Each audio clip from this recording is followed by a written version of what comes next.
Geek Speak. And today we're talking about search, my favorite topic. Have you ever felt like you don't know what to do with your SEO? What are the first things you do, right? So that's what we're talking about today. But before we get started, I am going to bring on this guy. This guy is Greg. Why can't I? Greg, I'm only seeing myself. Well, that's Where weird. am I? I don't know. Where are you? Oh, goodness. How do I? Where am I? You know what? I just put us both on screen. I don't know. I screwed that up. Greg, introduce yourself. And don't. My actual name is Ronald, and I run Original 72 Creative, and we're a full-service website graphic design and digital marketing firm in Vancouver. Right? And Greg. True story. What did you say? My first name is Ronald, but I go by Greg. Is it really? Yeah. Oh. I like Greg. I like Ronald too. Hey guys, I don't know who's joining us. I can see Phelan.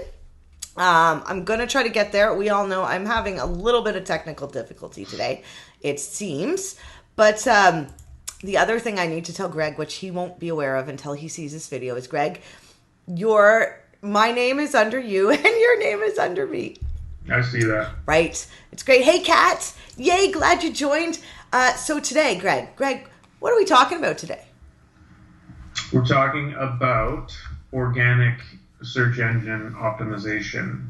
It is true. It is true. And we have a checklist. We do have a checklist. I have a checklist. I have a checklist, Greg. So I'm going to run through. The hardest part about this was I had to split up, a top 5 thing into different categories because SEO is like a whole career. I don't think you can do a checklist. Like top 5 checklist is hard, right? Mm-hmm. And I think different people are going to have different things they'd say are the most important. So I think we might differ. My number 1, though, we're going to go 1 to 5. Yeah, I think we go 1 to 5. And guys, chime in if you see anything that I'm missing, or you think think something else is important and you think it's more important, right? Let's all chime in. Okay, so my number 1, it falls along the technical SEO. And it is related to, I know we're just jumping right in, eh, Greg? Mm-hmm. Right. So my number 1 is what I'm seeing all the time that people are not taking care of. You all right there, Greg? You all right? I'm just lowering myself because you? I see the live and I'm like towering over you. Are you? Oh, yeah. I'm not sitting up straight. And I'm on the wrong side today. It's so strange. Trying to make it look a little bit more normal. Usually we're switched. Okay, right? I always feel, okay, there. If I sit back a little too, right? Okay. There you go. Yeah. Right. There we go. Okay, so, Greg, my number 1, and I don't know if you see this all the time, and guys, chime in if you see anything. Bring on those SEO tips. Okay, first thing is the security is huge.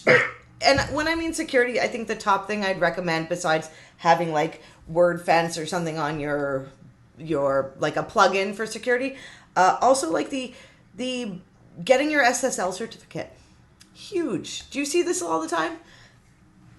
Well, I mean, it switched a while back, and it was increasingly more important to have your site running under an SSL or at the HTTPS to benefit in your organic search. I don't have any statistics over how much difference it makes, other than we know that it does make a difference. HTTPS sites will rank higher than non-HTTPS sites. Mm-hmm. But it would be interesting to look up some of the stats and see how much of an impact it has. But it is extremely important, not only for the search, but as well for your users to feel comfortable with being at your site, no matter what you're doing on your site. If you're an e-commerce site or you're just a brochure site for whatever your business is, people are going to feel more secure being at a site that is secure, and anything they're doing with that site, whether they're signing up to your mailing address, all of that's going to be secured through the server, and their email's not going to get, sent out there in cyberspace, and someone's going to catch it as you're putting it on the list or something like that. Right. So we have Joni here. We have Mona here. Hey, Mona, thanks for saying hi, gang. I love it. And Joni's saying, hey guys, thanks for the tips. Yeah, we're just getting into it. So yeah, I mean, Greg, I saw a business yesterday. I was shocked. Like I maybe because I assume especially for local SEO, local businesses, that SSL certificate, super important. But yeah, so security is probably security and speed.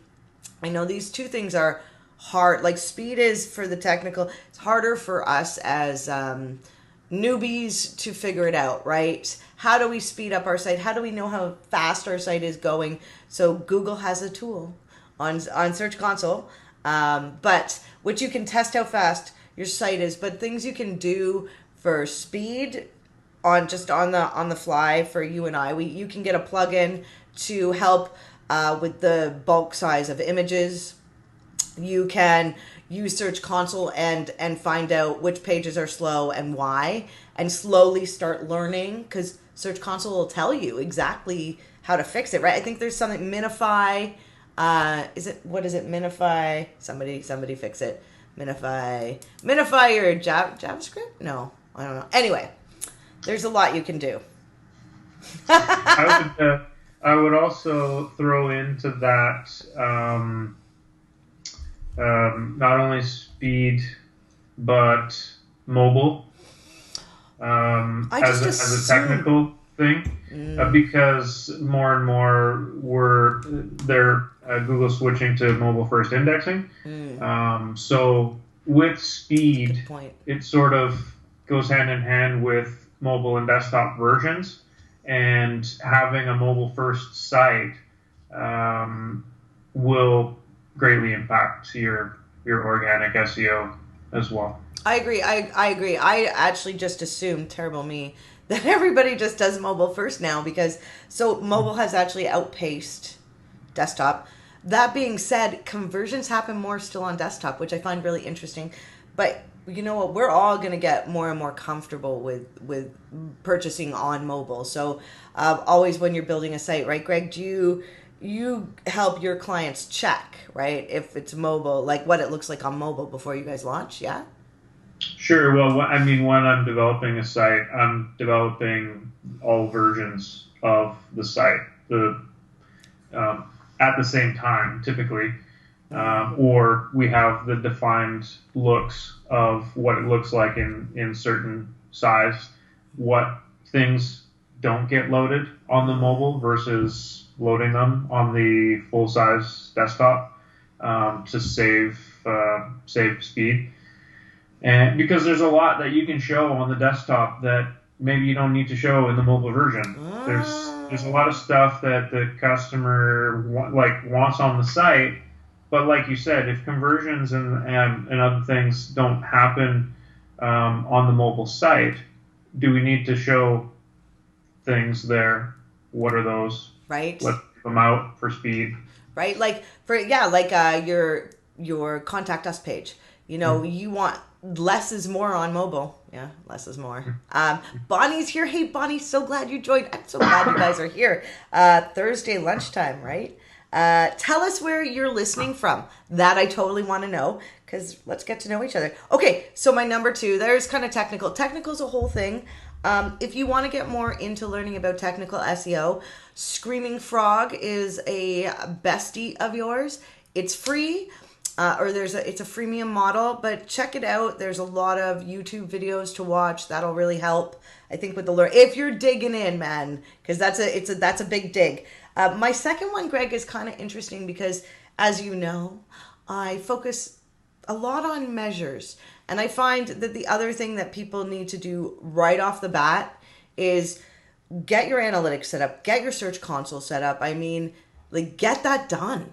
And But are you aware at all of having these things set up and implemented on your site, whether there is an impact on organic search? Yeah, well, okay, so hold on. So there's important aspects. You need this stuff Because if so your bounce rate, your broken pages, although Search Console, like you need your Google products set up to be able to manage and watch your site. So it's so related to SEO in my opinion that you need to know bounce rate, you need to know which broken pages there's so many goals, right? Those conversions, like how are you optimizing so SEO, I think for different companies might be different. If you're just looking for lots and lots of people and you sell a tiny widget and you want thousands of people, maybe you don't need it, but I think you'd want it still. So I think it's a must do, must have, and it's free. I don't know why people don't do it. My only point is that having it is strictly to get better at optimizing your site. It doesn't impact what the score is just by having it set up. Yeah, but it's kind of it's like a two-step, right? Like in order for you to have the impact, if you're thinking person and bot and you're catering to both of them, you need that information. So if your SEO person does not implement having these things on your sites or set up for you, I think you're doing it wrong. But this is just my opinion. But not even your SEO person, your web person. Your web they should all work. So here's the thing is we all have to work together, and I have an experience that I want to talk about later. Chicken or the egg? Website or the SEO? Website always comes first. Oh. So if your web developer doesn't install these tools for you. But here's the thing then when you go to SEO. This is such a good talk, Greg, because I think you need your web developer, and either they have to be good at SEO or you need to combine the two when you're building a new site. Because, for instance, I was working on a client site a couple weeks ago, and we closed up the contract, and there were some things I couldn't change or edit or fix because it's front-facing. Mm-hmm. And, so I can't change the text. And they were... their designer had made 2 H1 tags on a lot of pages, didn't use H1 tags on it. So they had 2 titles on a page, 1 title on another page, no titles on some pages. And you want to be conscious about how you're setting that up, right? Because so your H tags on your website are technically on-page SEO, but also technical SEO, right? Because those are things that so SEO, all these... my top 5 categories really can bleed into one another, right? So I know you don't necessarily agree with the measure setup, but I do. And yes, your web person should be doing that. I completely agree with having it. What I was just trying to make a point of is that having it set up doesn't actually affect your organic rankings. No, but it can in the long run. In the long run, seeing it and making modifications, but we're talking about things that to make will you rank. Affect. Okay. Yeah. But okay, so I added that. It's important to me. Hey, Sherry. Oh, I'm so glad you're here. I was thinking about you the other day, actually. I think this morning. Weird, I know, right? But I was going to go look you up and reach out. So, hey, buddy. Okay, so my number 3. Okay, so Greg is not going to love this one either. My number 3 is research. Always be researching. Does that affect your SEO, Greg? Not technically. I mean, like you said, in the long run, but it's huge for when you design your site or when you're writing blog posts. You need to do. So I do keyword research for every blog post. I use Search Console and Google My Business to pick my low-hanging fruit keywords first, right? And so I think keyword research is a must-do all the time. It's kind of like if you own a business that has staff, like a retail shop, you're always interviewing for new staff, not because you need them, but because without them you wouldn't function well, right? So keyword research, and also with keyword research comes competitor research. So Greg, I knew you wouldn't love that one. I knew it because you're like, what can you do now? So, okay, we'll jump to number 3 because if you guys have any questions or opinions, chime in here. It looks like Greg has a lot today. Okay, number 3, Greg, this is totally on page. Up my alley. Yeah, on page. So on page SEO, there's like the, what is it, top 6 or 7 things you do, which is, you link out, you link in, you have a keyword, it's in one of your H tags.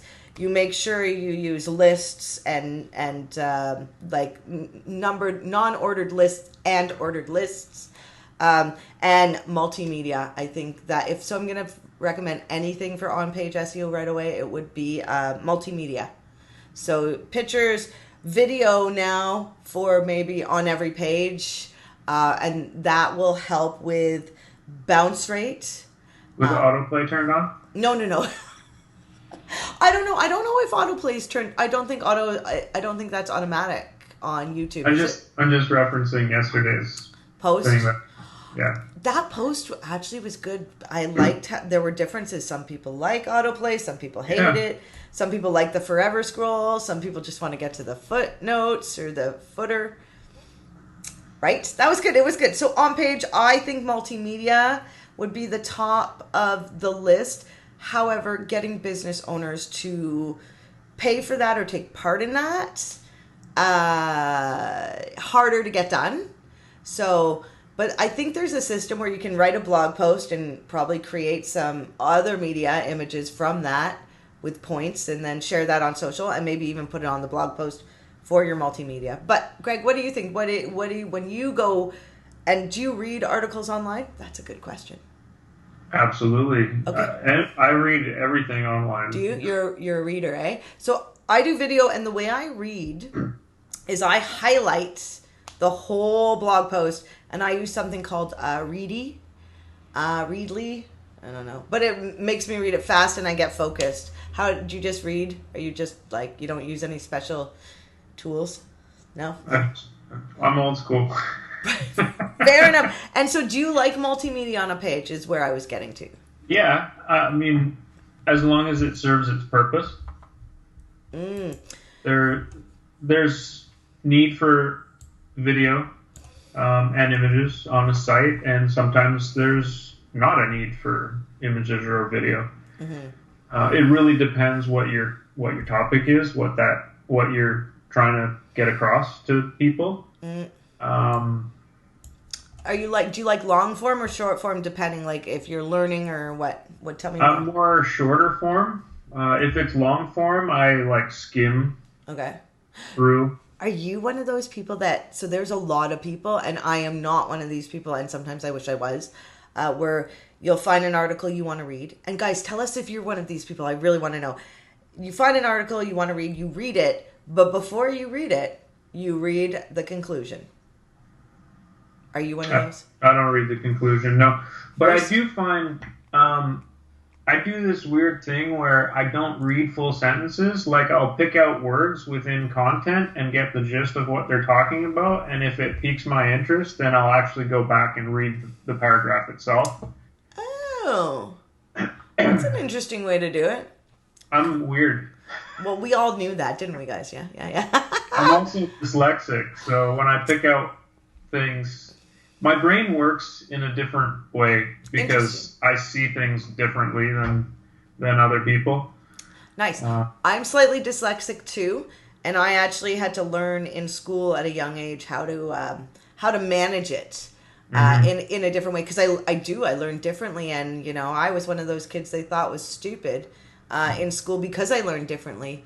Hence why I was so fortunate to meet somebody that taught me. So that's interesting about the dyslexia, because I'm sure there's a lot of us out there that read or see things online. I don't know if you guys know this, but I'm like a color Nazi. I hate that word. I'm like, I will always go out of my way and tell people when they're using colors like yellow and white together on top of each other, because of people's disabilities online and not being able to see certain colors put together. They can't see text.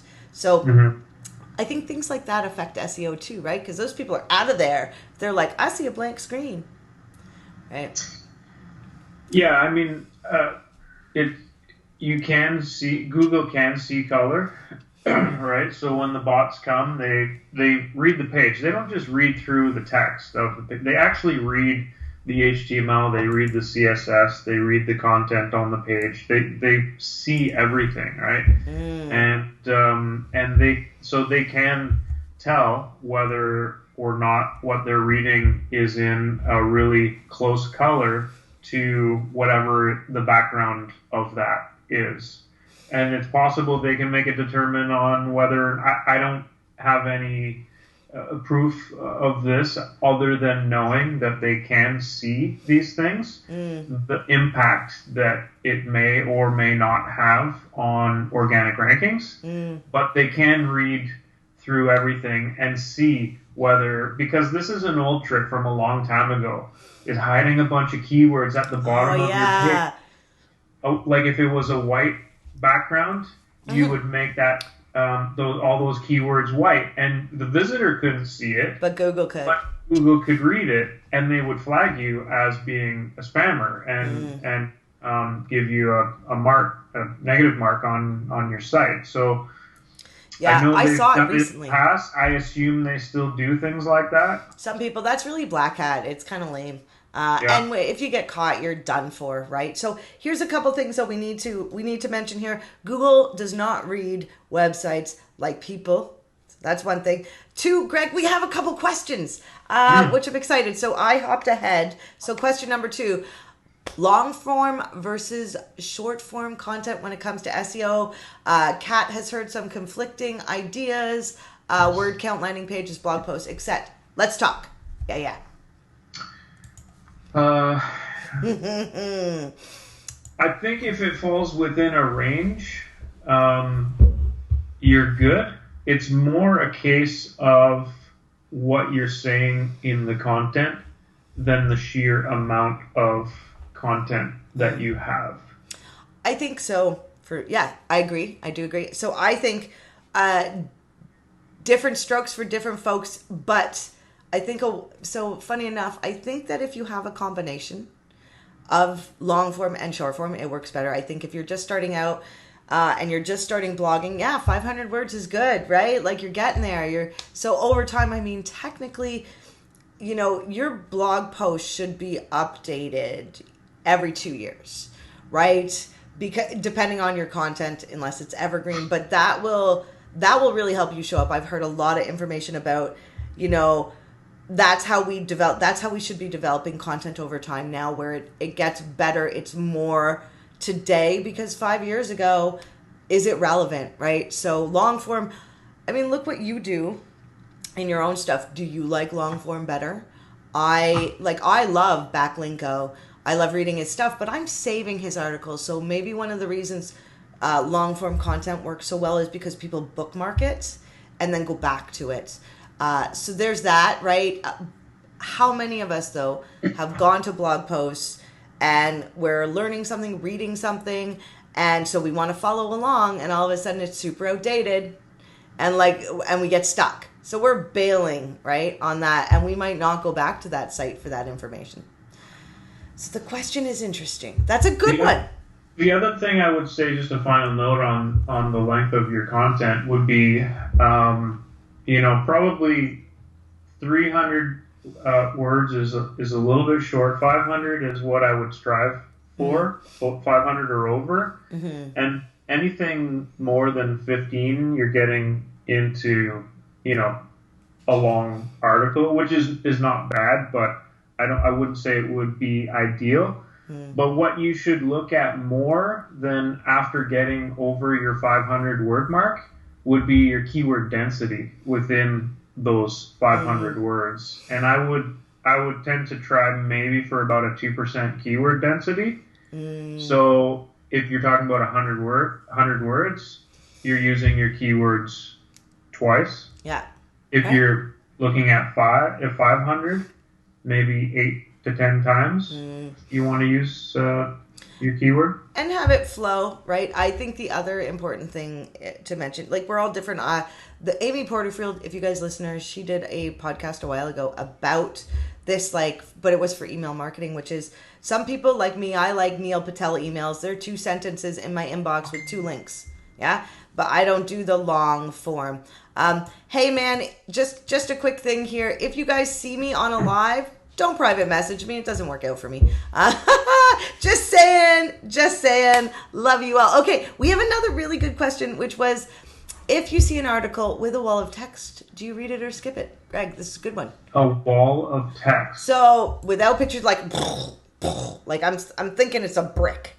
Again, it really depends how interested I am in that content. If it's a blog, maybe. Yeah. If it's some type of a news article, I mean, how many images do you want to put in your news article? If you're talking about your business, your services and whatever products you provide, you want to use imagery as well with your content. I don't want to go to someone's service page, maybe unless you're, like an HVAC company, because HVAC images are probably not fun to look at. You want to actually read more technical stuff, right? So there's a place. Basically, there's a place for everything. But I mean, if you can represent your products and services visually, use visuals and less text. And people will most likely be more prone to reading your content. Yeah. Right.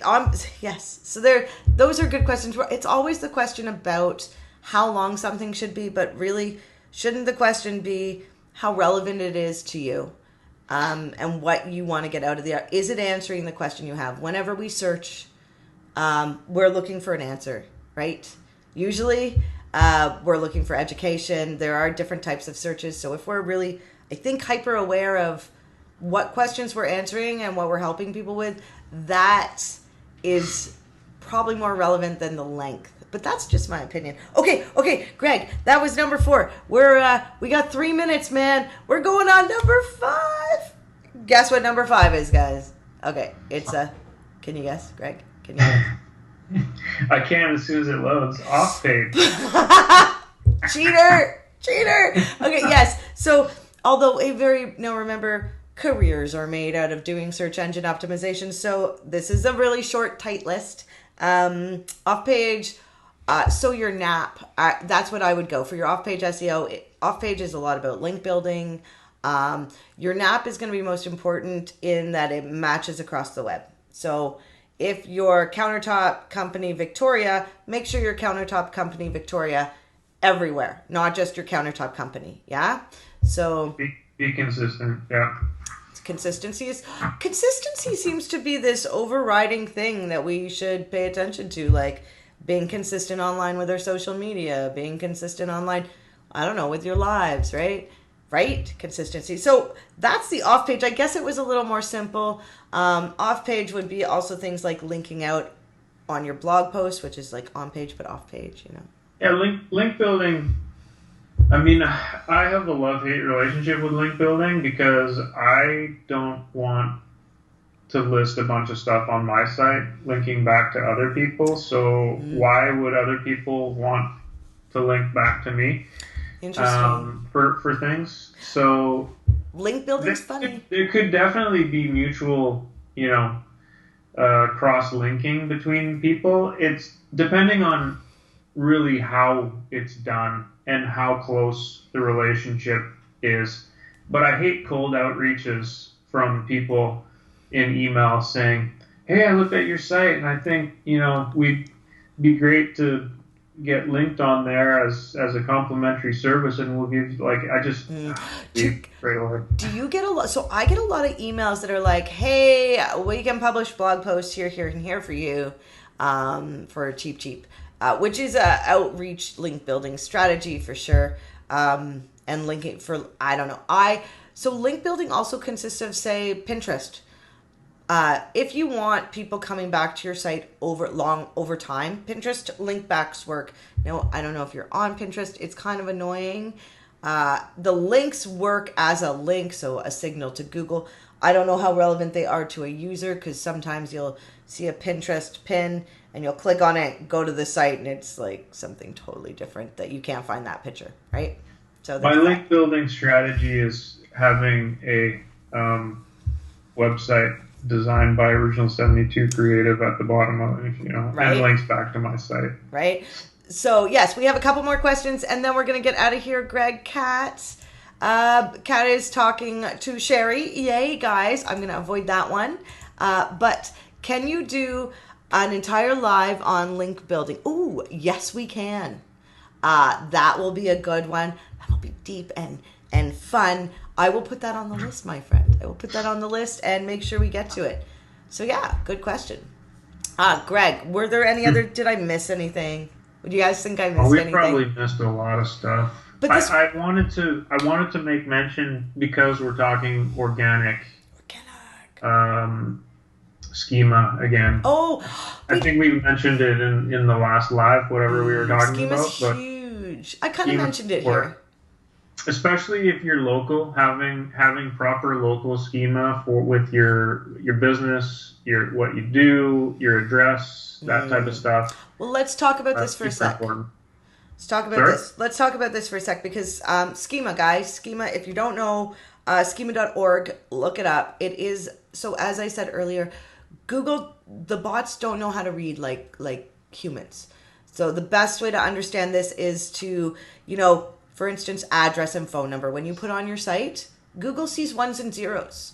They don't see, or the bots see ones and zeros or whatever. They don't read like, this is a phone number. Schema, what that does for your website, and you can, if you purchase Yoast, or it includes schema markup, or you could use another plugin that's free, or you can learn how to do it yourself in the code. It's basic schema, but it's a starter. It's there. Well, it's there.